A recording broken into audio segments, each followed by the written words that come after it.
ማስተራብነት 30 ደቂቃውን ምርጫ ቢደረግ በ30 ደቂቃ 120 ሚሊዮን ህዝብ ይመርጠዋል።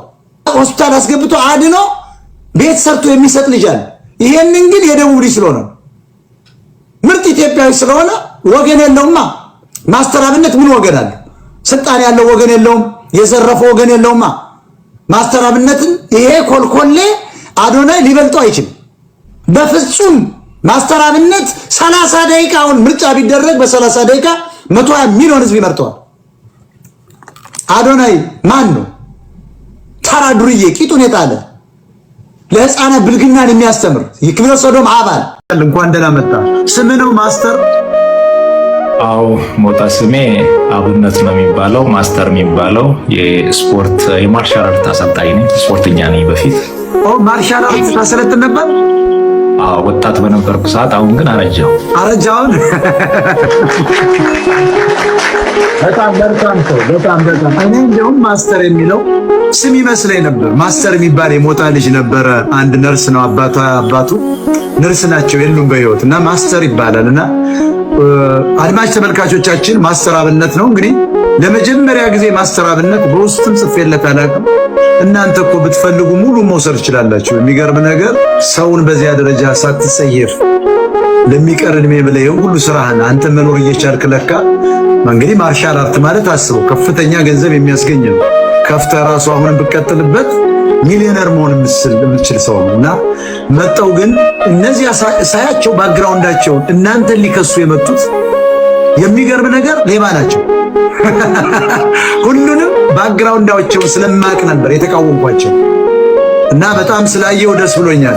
እንዴት እንደመጣ ዛሬ እንደውም እዚያ ሰለጠንክ? 5 ዓመት አሰልጣኝ ነበርኩኝ። 3 ዓመት ሞተር ሳይክል ሰርከስ ስትሪት ሰርቻለሁ። ወይስ ፋንታውን ላይ ቀርበታ ካለ? አው የዛሬ 3 ዓመት ቀርቤያለሁ። እሱ ፕሮግራም ደግሞ ሊያቀርብ ይገባል። ምክንያቱም እንደናንተ ያሉ ወጣቶችን እኔ በራሴ ቤት ማበረታታት ፈልጋለሁ። ባለፈው ራሱ ገንዘብ ምናምን ተብሎ እናንተ እኮ ብትፈልጉ ሙሉ መውሰድ ትችላላችሁ። የሚገርም ነገር ሰውን በዚያ ደረጃ ሳትጸየፍ ለሚቀር እድሜ ብለህ ሁሉ ስራህን አንተ መኖር እየቻልክ ለካ እንግዲህ ማርሻል አርት ማለት አስበው ከፍተኛ ገንዘብ የሚያስገኝ ነው። ከፍተህ ራሱ አሁንም ብትቀጥልበት ሚሊዮነር መሆን የምትችል ሰው ነውና መጣው። ግን እነዚህ ሳያቸው ባክግራውንዳቸው እናንተን ሊከሱ የመጡት የሚገርም ነገር ሌባ ናቸው። ሁሉንም ባክግራውንዳቸው ስለማቅ ነበር የተቃወምኳቸው እና በጣም ስላየው ደስ ብሎኛል። እንዴት እንደመጣ ዛሬ እንደውም አይታት ከሆነ 21 ዓመቷ አንድ ልጅ አግብታለች። መስከረም ላይ ነው ገና ያገባች። ለካ እርጉዝ ነበረች። 4 ወር ያለው ህፃን በሆዷ ሞቷል። የደም ካንሰር ነው። ህፃኑን እንዳያወጡት ትሞታለች። እንዳድን ኬሞ እንዳትደረግ ህፃን አለ። ህፃኑ ደግሞ ሞቷል ሆዷ ውስጥ። ተመልከት፣ አስክሬን በሆዷ ይዛ የተኛች አንድ 21 ዓመት ወጣት በጣም ቆንጅዬ ልጅ ብታያት ታዝናለህ።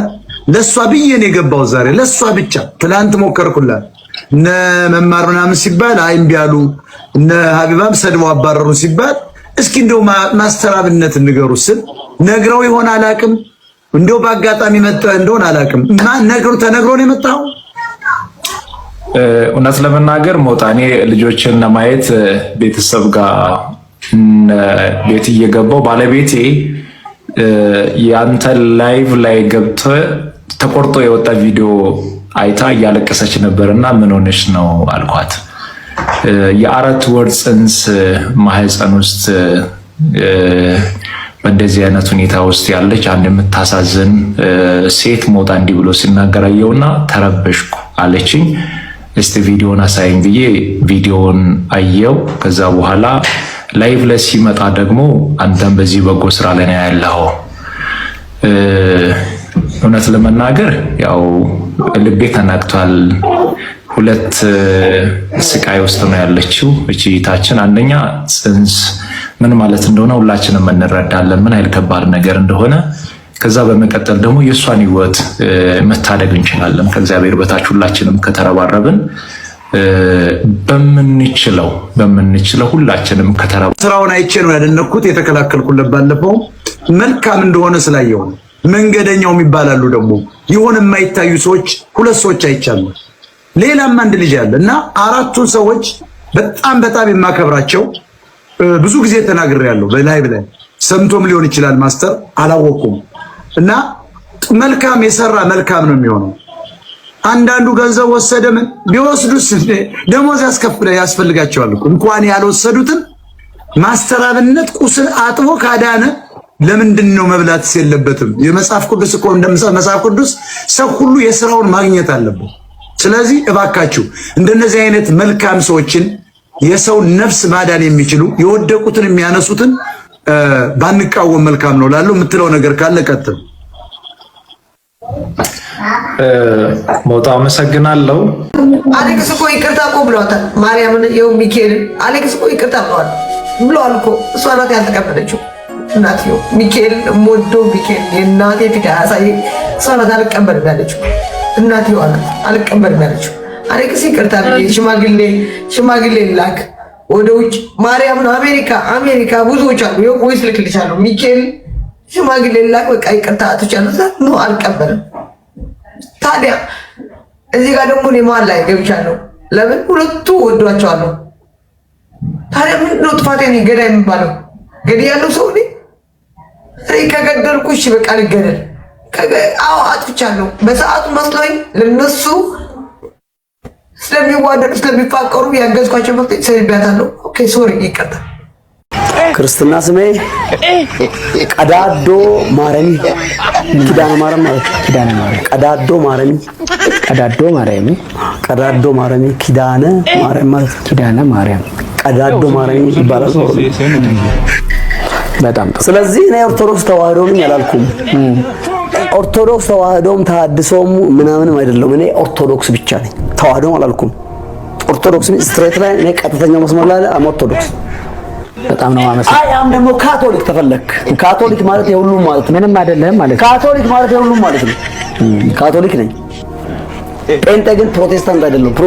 ፕሮቴስታንት ማለት ተቃዋሚ ማለት ነው። ተቃዋሚ አይደለም አለ ከላስ እኔ የእግዚአብሔር ልጅ ነኝ፣ ነብይ ነኝ። ብዙ ጊዜ ዛቻ ደርሶብህ ነበር። ሁሉ ጊዜ ይዝታሉ፣ እየደወሉ በፌስቡክ ላይ ይዝታሉ፣ ቲክቶክ ላይ ነው ቲክቶከር ነኝ ይዝታሉ። ባይዘው በዚሁ አጋጣሚ ጂጂክሳ ቲዩብ በሚባል ዩቲዩብ ጀምሬያለሁ፣ ተከታተሉ። ጂጂክሳ በሚል ቲክቶክ ግቡና እዩ ፕሮፋይል። ስሜን የሚባል ነገር እንዳታነሽ።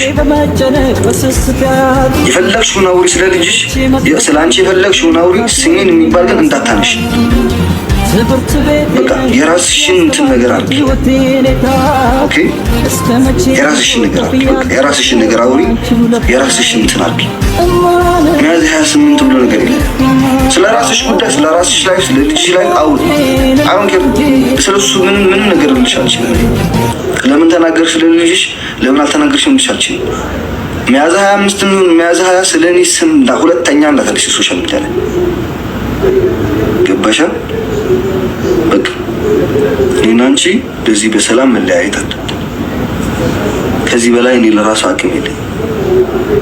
ኦኬ ሶ በደንብ አድርጌ ይሄን ሜሴጅ ይደርስሻል ብዬ ተስፋ አድርጋለሁ። ስሜን ካነሳሽው ግን የዛን ጊዜ ሪስፔክት የሚባል ነገር የለም፣ ዲስሪስፔክት ነው የሚሄደው። ኦኬ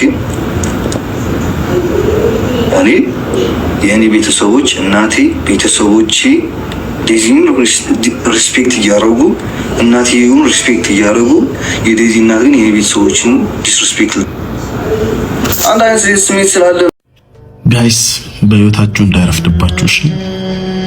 የዴዚ ማዘር ምን እንዳጋጠማት ሰምታችኋል። በጣም ነው ያዘንኩት። የዴዚ ማዘር ማለት ለኔም እንደ እናቴ ነበረች። እስቲ የሆነ ቪዲዮ ላሳያችሁ።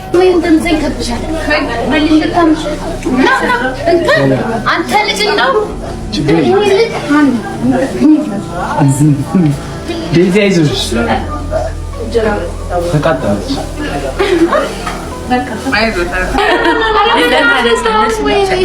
የቤተሰብ ማስተዋወቅ ቤተሰብ ነው። ኩኩ ሂድ ብርቱካን ስጣት። ማን ይቅርታ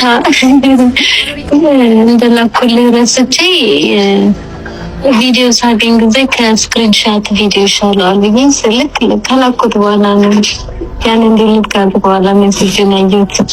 አዎ በጣም አሪፍ ነው፣ ደስ ብሎናል። እግዚአብሔር ይመስገን። አንተ የከን ቁጥር ስጠኝ በእናትህ እንዴ። እስካሁን የበላሁት ጎመኑ ከቶ እስካሁን ከዓይኔ ላይ አልወጣም።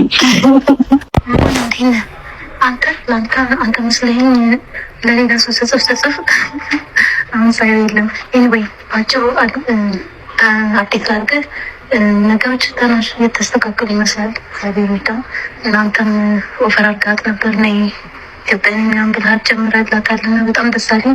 እና አሁን እሱ ላይ እየሞከርን ነው እና ሳትመጣ አትቀርም። እሺ ከመጣች ግን ለማንም እንዳታወራ። ከመጣች እናንተ ትከባከባታላችሁ። እሺ ያው እናንተ ጓደኞቿ ናቸው፣ ነግራቸዋለሁ። ብላክ አድርገኛለች። ግን በዚህ ዴዚ ተምራት ነው 2 ቁጥር በሚለው ጻፍላት ነው ታንባለች። ያኛውንማ እሱ እኮ ነው ኮንትሮል የሚያደርገው። ዲሊት እያደረገ ብላክ እያደረገ ነው ጓደኞቿ ነው። ግን እንዴት ነህ? እህቴ አንድ ያለበትን ትልካለኝ ትክታክልኝ። ያው እኔ ቲክታክ ወጥቼ ነበር፣ ግን ሞርኒንግ ላይ እንዴት እንዳመደለችው ማለት እንዳሳዘነችው ነገር ያሳዝናል ብላ ቤቱ በልታ እንደዚህ ምናምን ብላ በቃ ዝራ ስትልቅ በቀላል እና ይቺ ምስኪን እናት ሁሌ ስለ ልጇ ነው የምታስበው። ሁሌ ስለ ልጇ ነበር የምትጨነቀው።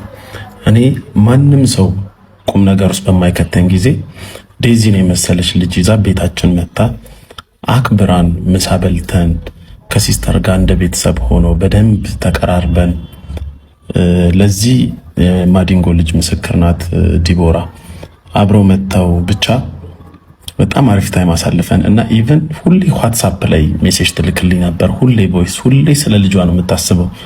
ይሄ ዴዚ አማርኛ ስለማትችል አትሰማውም። ብትሰማውም ችግር የለውም። ለሌሎቻችሁ እንዳይረፍድባችሁ ነው። እናታችሁን የሚበልጥ ነገር አይምጣባችሁ። ብታስከፋችሁ ራሱ አደባባይ ላይ አትወጡ። ዴዚን በቻልኩት መጠን እሷ እንዳለች ለመምከር ሞክሬያለሁ። በጣም ግን እኔ እንጃ ሰምሃው ብሎክ እደረጋለሁ ኢንስታግራሟ ላይ በቃ መጥፎ ጓደኞች ነው የገጠመችው። ስለ ባሏ ምናምን አይደለም ብለው ግን በቃ የሚመክራት ሰው በጣም መጥፎ ሰው ነበር በዙሪያዋ። ለምን አትሰማም ነበር? እናትሽን አታስቀይሚያት፣ እናትሽን ሚዲያ ላይ አትውጣ። በጣም ነው የምላት። በጣም አሁን ያው ጸጸቱ እድሜ ልክ የሚለቃት አይመስለኝም። ለሌሎቻችሁ የምላችሁ ቤተሰቦቻችሁን አታሳዝኑ። አሁን እኔ የእናትየዋን ዋትስአፕ ላይ ስትልክልኝ የነበረው እንዴት ልጇ እንደምትፈልግ እንዴት እንደምትሳሳላት ሳስበው በጣም ነው ያመመኝ። የልጇን እንዴት ልበላችሁ ከልጇ ጋር ሳትታረቅ ማለፏ። ምክንያቱም ኤቭሪ ታይም ልጇ ነበረች ከፊት የምትመጣው። ኤቭሪ ታይም እንዲሆነችብኝ። ለምን ማንም ሳይኖር ምንም ሳይኖራት ልጇን ጠንክራ ብቻዋን እንደ ሲንግል ማም ያሳደገቻት እሷ ናት። እና ሳምሃው የተሳሳተ ነገር ቢኖር ራሱ እንዲህ መቆራረጥ የለባቸውም ነበርና እናንተም የእድሜ ልክ ጸጸት እንዳይዛችሁ። አንዳንድ ጓደኞች ደግሞ ተው፣ ከራሳችሁ ቤተሰብ ሳትጣሉ ሰውን ከቤተሰብ አታርቁ። ምንም ቢሆን እናት ናት። እና በጣም ነው ያዘንኩት። ቲናዬ የኔ እናት ነፍስሽ በሰላም ትረፍ። እግዚአብሔር ከደጋጎቹ ጎን ያሳርፍሽ። ጋይስ አይርፈድባችሁ ሁላችሁም። አመሰግናለሁ። ኢቢኤስ መግባት በጣም ነው የምፈልገው እና ደግሞ ማለት ነው ኢቢኤስ እድል ከሰጠኝ ማለት ነው ትልልቅ ሰዎች ለኢንተርቪው ፈቃደኛ እንዴ አብነት አጎናፍር የት ሚዲያ ላይ ቀርቦ ያውቃል? መዓዛ ብሩ ጋር ሸገር ኤፍኤም ሰይፉ ፋንታውን ጋር ነው ኢንተርቪው ያለው። ከዛ ውጭ ኢትዮጵያ ቴሌቪዥን ላይ እኮ ያቀረብኩት እኮ ወንድ ጋዜጠኛ እኮ ነኝ። ወንድ ማለት ማን አቀረበው? ግቢና ዩቲዩብ ላይ አብነት አጎናፍር ኢቲቪ ኢንተርቪው ብለሽ ህብስት ጥሩ ነህ ከአሜሪካ እንደመጣሽ ከሄኖክ አበበ ልዩ ቀን ነው ማን አቀረበው? እኔ አይደለም ከካናዳ ሲመጣ ሰይፉ ፋንታውን እኮ ማለት ነው የትም ቦታ እንዳትቀርቡ ምናምን ብሏቸው እንትን ሲላቸው ማለት ነው እኔ አሳምኜ ከኤርፖርት ቀጥታ ወደ ስቱዲዮ መወስዳቸው ልጅ እኮ የነበርኩ ነው።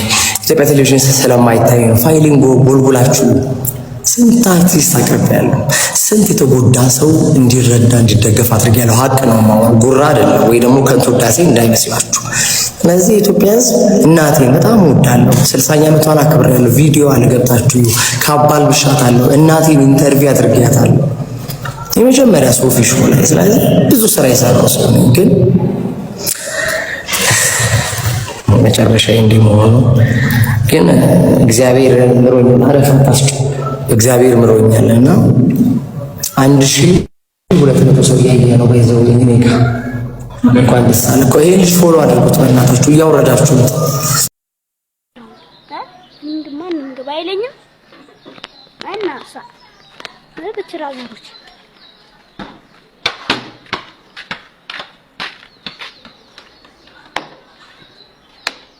ፀሐይ መማር ትወዳለች። እኛ ግን አንወድም ለብርሃኑ ነጋ ለእኛ ግን አንነጋም። በትራዘሮች ሪሉ ባድማነኝ ነው የምልሻል። የባህሩ ንጉስ አካማን የኢቢኤሱ ጋዜጠኛ ስለ ቲክቶከሯ እናት ምስክርነቱን ሰጠ።